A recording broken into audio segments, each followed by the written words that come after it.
Bonjour à toutes et à tous. Dans cette vidéo, on va aborder l'essentiel de cours ondes mécaniques périodiques. Voilà. Tout d'abord, c'est quoi une onde mécanique périodique? C'est tout simplement une onde où l'évolution temporelle de la perturbation de chaque point du milieu de propagation est périodique. Par exemple, l'onde sonore, les ondes propageant le long d'une corde ou sur la surface de l'eau. Ces ondes mécaniques périodiques présentent une double périodicité. Une double périodicité. Une périodicité spatiale et une périodicité temporelle. La périodicité spatiale, nommée la longueur d'onde et notée lambda, représente la plus petite distance séparant deux points successifs, ayant le même état de vibration. On la détermine à partir de l'aspect du milieu de propagation. Comme pour cet exemple, lambda est la distance entre M1 et M2 ou M2 et M3. Ce qui concerne la périodicité temporelle, dite période, et on la note T majuscule, c'est la petite durée au bout de laquelle la perturbation se reproduit identique à elle-même. On la détermine à partir de la variation de l'élongation d'un point de milieu de propagation en fonction de temps. Pour cet exemple, ce point est la source S. La relation entre la périodicité temporelle et la périodicité spatiale est tout simplement la vitesse. V est égal à lambda divisé par T.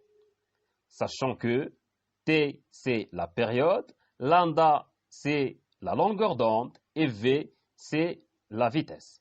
Et on sait déjà que la fréquence notée F ou nu, c'est l'inverse de la période, d'où V est égal lambda fois nu. Pour les unités, V en mètres par seconde, T en seconde et lambda en mètres. Et pour la fréquence, elle est en Hertz, Hz.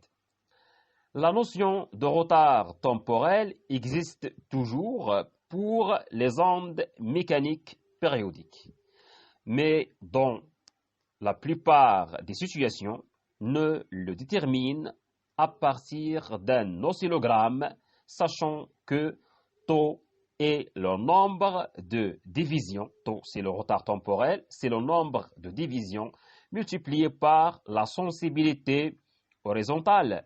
Pour notre exemple, le nombre de divisions, c'est 5 divisions. Passons maintenant à la comparaison de l'état vibratoire de deux points de milieu de propagation. Et pour le faire, on doit calculer le quotient AB sur lambda. AB, c'est la distance entre les deux points, et lambda, c'est la longueur d'onde. Deux cas envisageables. Si K appartient à N, c'est-à-dire K est égal à 1, 2, 3, 4, ainsi de suite, on dit que A et B vibrent en phase. Pour notre exemple, AB est égal à 2 lambda. Ou bien, évidemment, si K n'appartient pas à N, et K est égal à 1,5, 2,5, 3,5, ainsi de suite, on dit que A et B vibrent en opposition de phase. Comme pour cet exemple, AB est égal à 1,5 lambda, donc A et B vibrent en opposition de deux phases. Dans cette dernière partie, on va parler de deux phénomènes caractéristiques des ondes. À noter le phénomène de dispersion et le phénomène de diffraction. Voilà. Pour cette dernière, et lorsqu'une onde progressive sinusoïdale rencontre un obstacle avec ouverture de largeur A, une modification de la structure de l'onde se produit, c'est-à-dire un changement de la direction de propagation. Mais il faut noter que ce phénomène a lieu si A est inférieur ou égal à lambda. On remarque que l'onde incidente est diffractée en la même lambda, même fréquence et même vitesse.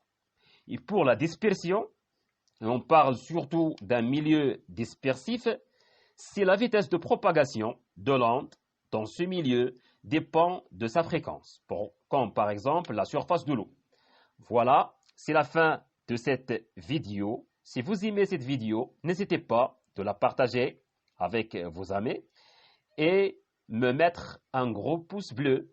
Ça va m'encourager à faire des vidéos de ce format. À tout de suite dans les autres vidéos.